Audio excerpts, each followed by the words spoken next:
یہ بات بھی لوگوں کے ذہنوں میں بیٹھ جائے کہ ان اصولوں کا تعلق اللہ تبارک و تعالیٰ کی قدرت سے ہے. اللہ تبارک و تعالیٰ کی قدرت سے اس کا تعلق ہے.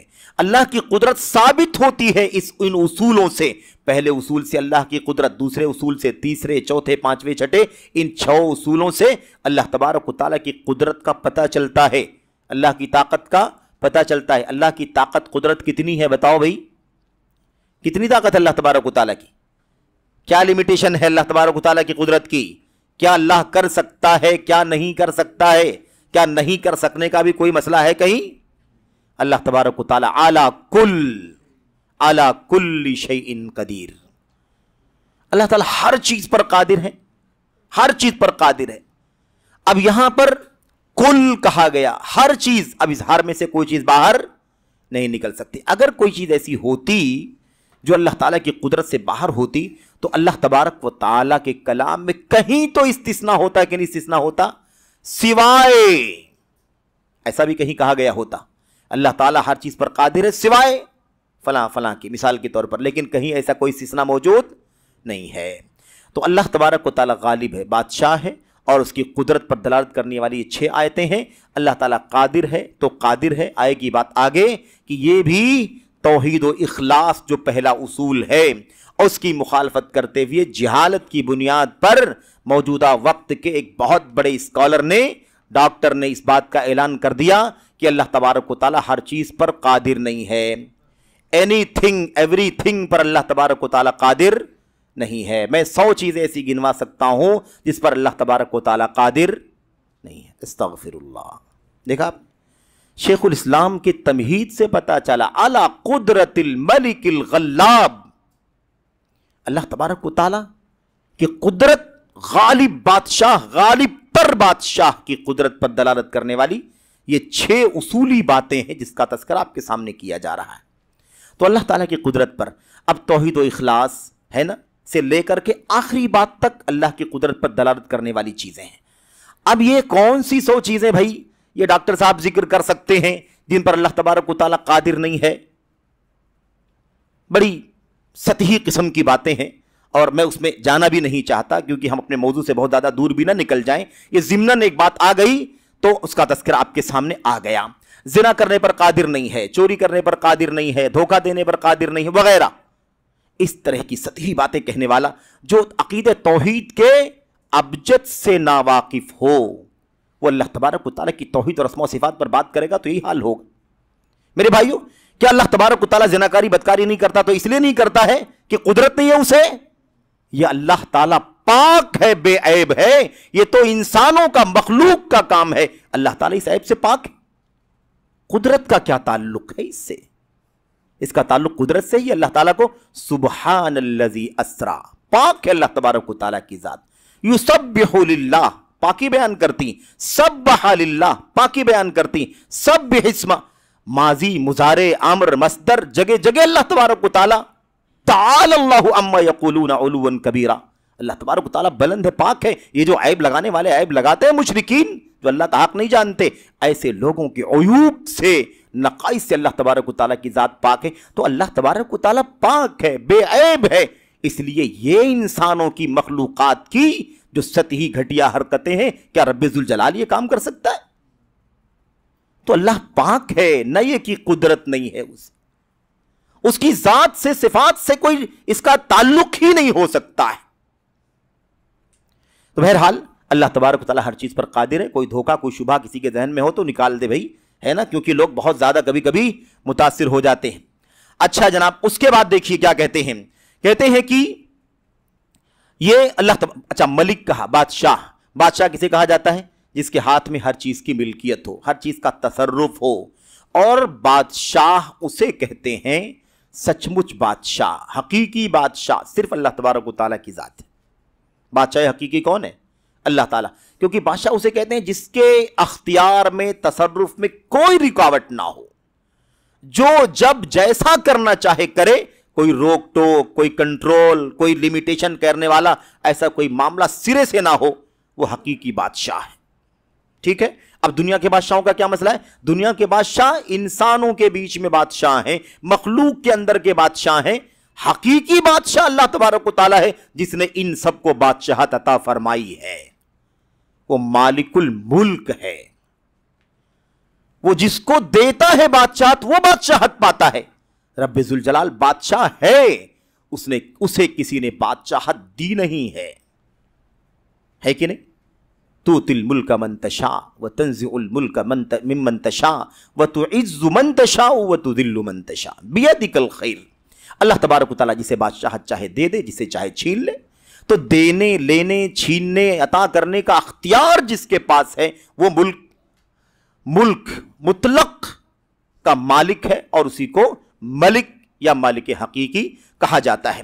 تو تصرف کرنے کا اختیار ہونا چاہیے. کائنات کو دینا ہے, نہیں دینا, جس کو چاہے دے, جس کو چاہے نہ دے, کم دے, زیادہ دے, اونچا کرے, نیچا کرے, عزت دے, ذلت دے, بیماری دے, شفا دے, پورا پاور, پورا اختیار جس کے پاس ہو وہ حقیقت میں بادشاہ ہے. بہرحال اب یہ 6 اصولوں کا تذکرہ چل رہا ہے. غلاب کہا, بادشاہ کے بعد کیا کہا؟ غلاب, بے انتہا غلبے والا. قرآن کریم میں اللہ تبارک و تعالیٰ فرماتا ہے واللہ غالب علی امرہ ولکن اکثر الناس لا یعلمون. اللہ تبارک و تعالیٰ اپنے معاملات پر غالب ہے. اس کو جو کرنا ہے اس پر غلبہ ہے. اسے کوئی اس کے خلاف نہیں کھڑا ہو سکتا, کوئی رکاوٹ نہیں پیدا کر سکتا, کوئی کسی بھی طرح کی لمیٹیشن نہیں کر سکتا, کوئی بھی کسی طرح کی حد بندی نہیں کر سکتا. اللہ تبارک و تعالیٰ غلاب ہے. تو اللہ نے خود فرمایا غالب ہے اپنے معاملے پر غالب. معنی بتا رہے ہیں اللہ تعالیٰ اپنے معاملے پر غالب ہے.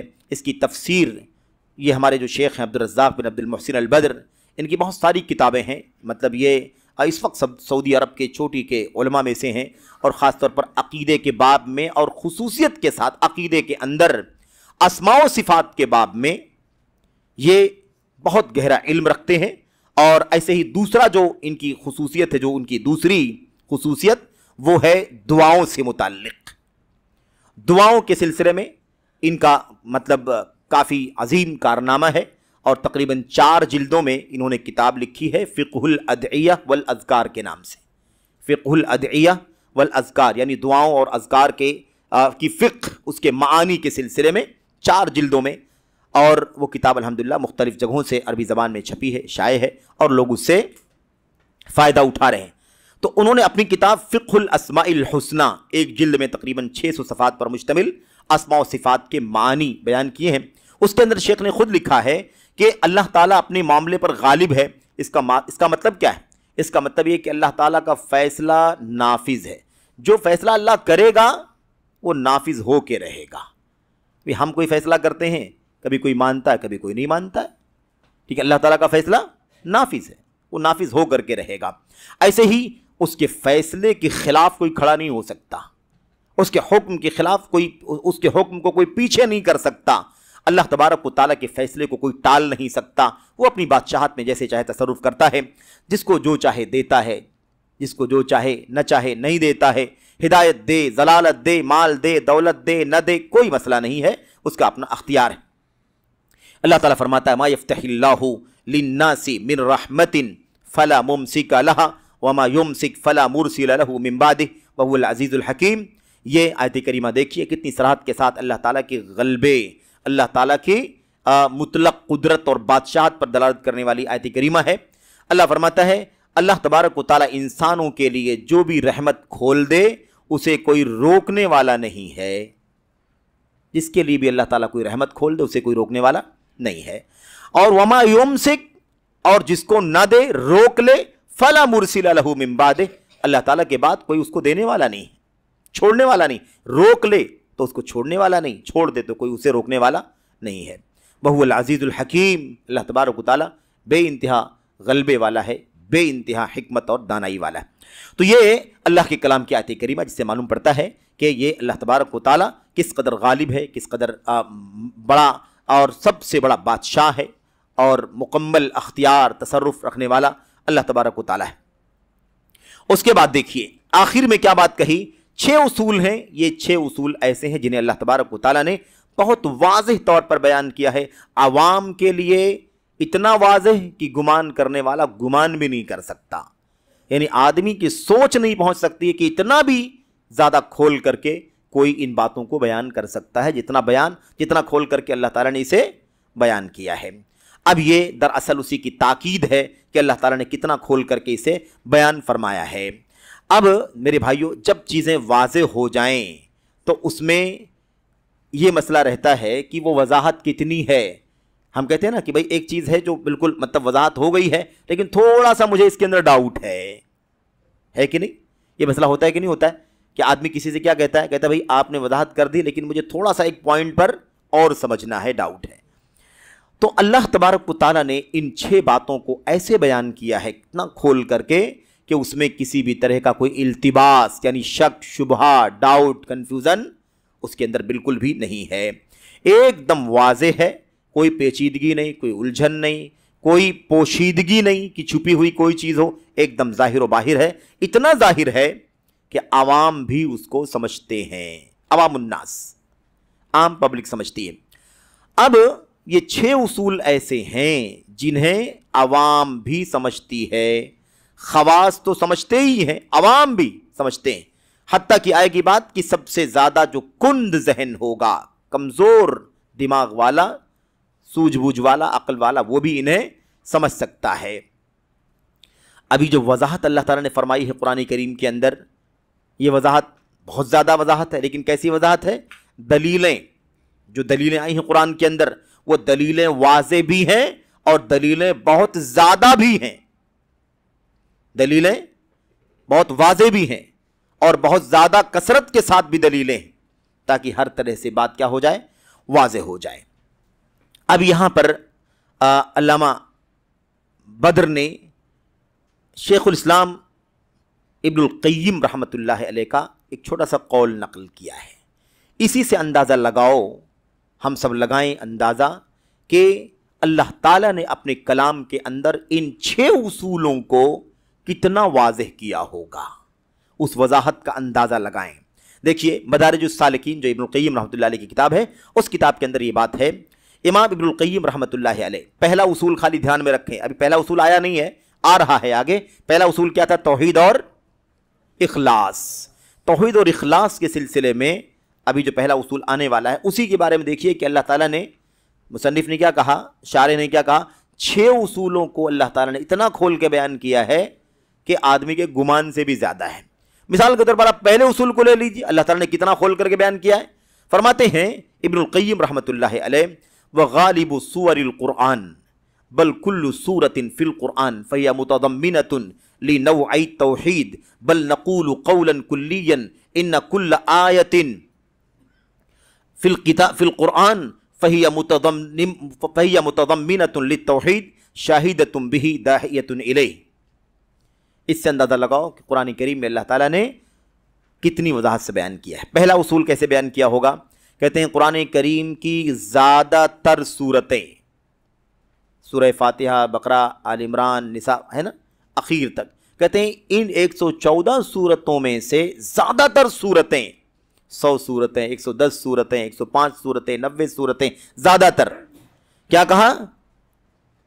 پھر اس کے بعد کہتے ہیں بل کل سورۃ فی القرآن، زیادہ تر نہیں بلکہ ہر صورت قرآن کریم کی کیا دلالت کرتی ہے؟ فہی متضمنۃ لنوع التوحید، ہر آیت کریمہ توحید کی دونوں قسموں کو کھول کر بیان کرتی ہے، یعنی کوئی آیت ایسی ہے ہی نہیں جس میں توحید کا بیان نہ کیا گیا ہو۔ یہاں پر توحید کی 2 قسمیں کہا گیا، کنفیوژن نہیں ہونی چاہیے، ہم لوگ 3 قسمیں پڑھ رہے ہیں نا، 3 قسمیں، روحیت، ربوبیت، اسماء اور صفات۔ تو یہ 2 طریقے ہیں بیان کرنے کے توحید کے۔ اہل علم نے کچھ اہل علم نے، خاص طور پر متقدمین نے، توحید کی 2 قسمیں بیان کی ہیں، اور کچھ لوگوں نے 3 قسمیں بیان کی ہیں۔ لیکن 2 قسمیں بیان کرنے والوں کا مطلب نہیں ہے کہ 3 قسم میں 2 قسم ہی بیان کیا، 1 قسم بیان نہیں کیا، طریقہ انداز الگ ہے، ٹھیک ہے؟ توحید خبری اور توحید علمی، اس طرح سے 2 قسم کیا، 1 قسم کے اندر 2 قسم شامل ہے، 1 قسم کے اندر 1 قسم شامل ہے، سمجھ رہے ہیں نا؟ توحید الوہیت، ربوبیت، اسماء و صفات 3 قسمیں ہیں نا، ان 3 قسموں کو ایسے بھی بیان کیا ہے، اور بعض علماء نے 2 قسمیں کہہ کر کے ایک میں 2 قسم اور ایک میں 1 قسم، ابھی چونکہ داخل نہیں ہونا ہے اس کے اندر، اس لیے ہم اس میں گفتگو نہیں کرنا چاہتے ہیں۔